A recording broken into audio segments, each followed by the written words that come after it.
I want to tell you something that happened during my first 2 weeks at a new job, and I need you to understand I am not someone who believes in ghost stories. I don't watch horror movies before bed. I roll my eyes at based on a true story documentaries. I'm telling you this because none of that mattered in the end.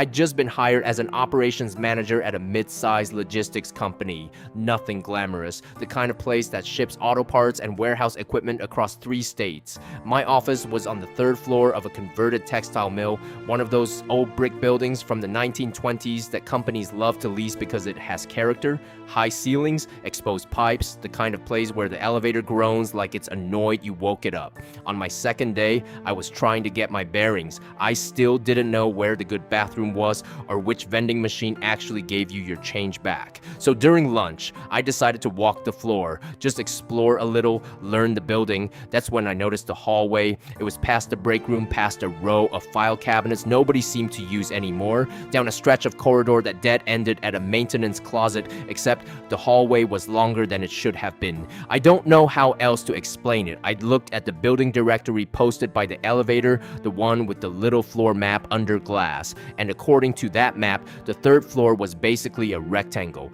but this hallway kept going past where the rectangle should have ended. I told myself the map was probably just simplified. Building maps usually are. I kept walking anyway. At the very end, past the maintenance closet, there was a door. Plain, gray, unmarked, no sign, no room number, nothing. Just a door that looked like it belonged in a stairwell, not tucked behind a filing area. I tried the handle out of curiosity more than anything. It was locked. I want to be honest with you, that alone wouldn't have bothered me. Lots of doors are locked, storage, electrical, whatever. What bothered me was the draft. There was cold air coming from underneath it, not office air conditioning cold, the kind of cold that feels like it's coming from somewhere with no heating at all, somewhere forgotten. I went back to my desk and didn't think about it again until Thursday. I was training with a woman named Carol who'd been at the company almost 11 years, practically a founding member. I asked her casually, half joking, "Hey, is there a room past the break room hallway behind the maintenance closet?" Carol didn't laugh. She got quiet for a second, the way people get quiet when they're deciding how much to tell you. "That's the old records room," she said, "from when the building was still Bishop Textiles. Before we moved in, facilities keeps it locked. Nobody's supposed to go back there." "Why not?" She looked at me and said, "Because it's not part of our lease." That answer felt rehearsed, like something she'd been told to say rather than something she actually knew. I let it go for about 4 more days. Here's the thing about curiosity. It doesn't ask permission. It just sits in the back of your mind, tapping its foot. And every time I walked past that hallway to get to the break room, I found myself glancing down it. Just a glance. Just checking the door was still there, still locked, still cold underneath. The following Monday, I was staying late to finish a report. Everyone else had gone home. It was maybe 7:40 p.m. and the office had that specific stillness that settles in after hours, the hum of the servers, the tick of the HVAC cooling down, nothing else. I don't fully know what made me get up and walk down there. I told myself I needed to stretch my legs. That's not true. I wanted to see the door again. When I got there, the door was open, not wide open, just a few inches, enough that the cold air was pouring out into the hallway in a way I could actually feel against my ankles. I should have called security. I want to be very clear that I know that now, but at the time, all I could think was someone left it open, and I finally get to see what's inside. I pushed the door the rest of the way. The room was maybe 15 feet by 15 feet, no windows, and it looked like it hadn't been touched since sometime in the 1980s. Metal filing cabinets lined the walls, rusted at the corners, a single hanging bulb off. I found the switch and flipped it, and it buzzed to life with that flickering, dying fluorescent sound. The floor was covered in a thin layer of undisturbed dust, except for one path, worn smooth, leading from the door to the far cabinet. A path like something had been walked over and over for years by feet lighter than mine. I want to pause here and tell you what I found in that cabinet, because this is the part that changed how I thought. about the whole building. Inside were folders, employee files, old ones going back decades from Bishop Textiles, the company Carol had mentioned, time cards, disciplinary write-ups, and near the back, a folder that was thicker than the rest, rubber-banded shut, labeled only with the name R. Voss.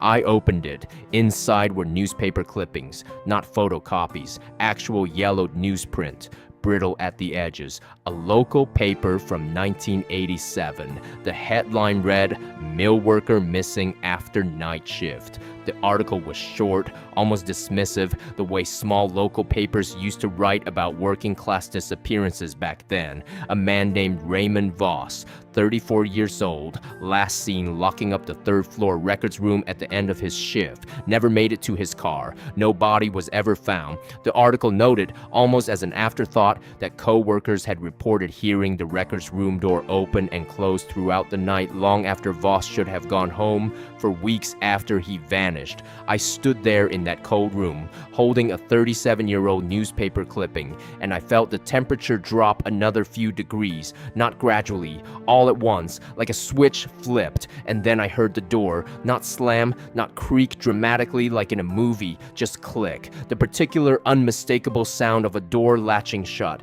I turned around and I was alone in a room with one door, and that door was now closed, and I was almost positive, that when I'd walked in, there had been no breeze, no draft strong enough to move it, nothing mechanical in that stagnant, dust-choked air that could account for a door closing on its own. I'm not going to pretend I stayed calm. I dropped the folder. I walked to the door quickly, told myself not to run, and reached for the handle. It didn't turn. I want to be honest about the next part because I've turned it over in my head so many times since. I don't know if the door was actually locked or if my hands were just shaking too badly to turn it properly.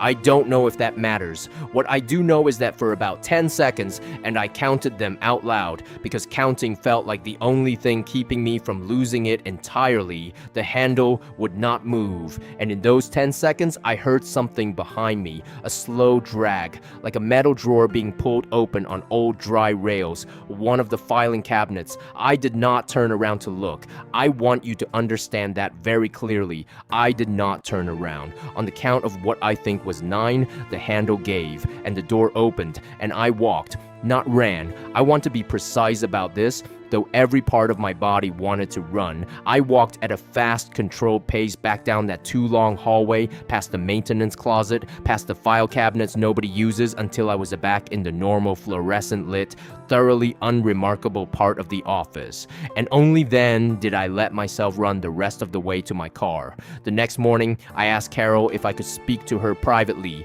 I told her everything. I expected her to tell me I'd imagined it, or that I'd had too much coffee, or that old buildings just make noises. Instead, she sighed and said, "You went in the room." Not a question. She told me that when the company moved into the building 9 years ago, facilities had wanted to convert that space into extra storage. They sent a maintenance crew to clean it out. 2 of the 3 men on that crew quit within the week. The third refused to say what happened, only that the room should stay locked, and that whatever was in it wasn't looking for trouble, but it noticed when you brought it any. She said the building owner, not our company, the actual landlord who owned the mill, pays a facilities contractor privately outside our lease to keep that door locked and to check on it. Not clean it, not renovate it, just keep it shut. I asked her what she thought was in there. She said she didn't know, and she said it in a tone that told me she'd decided a long time ago that she didn't want to know and that I would be wise to make the same decision. I still work there. I still walk past that hallway most days on my way to the break room. I don't glance down it anymore. I've trained myself not to. And some days that's easy, and some days, usually late afternoons when the light through the windows gets that particular gray color, I swear I can feel that same cold draft reaching all the way out into the main hallway, like it's testing how far it can go. I never went back for the folder. I don't want it. I don't need to know anything more about Raymond Voss than what that newspaper already told me, which is that he locked up one night in 1987, and something in that room decided he didn't get to leave. I've thought about quitting. I think about it more than I'd like to admit, but it's a good job, and rent doesn't care about ghost stories, and most days in the BR,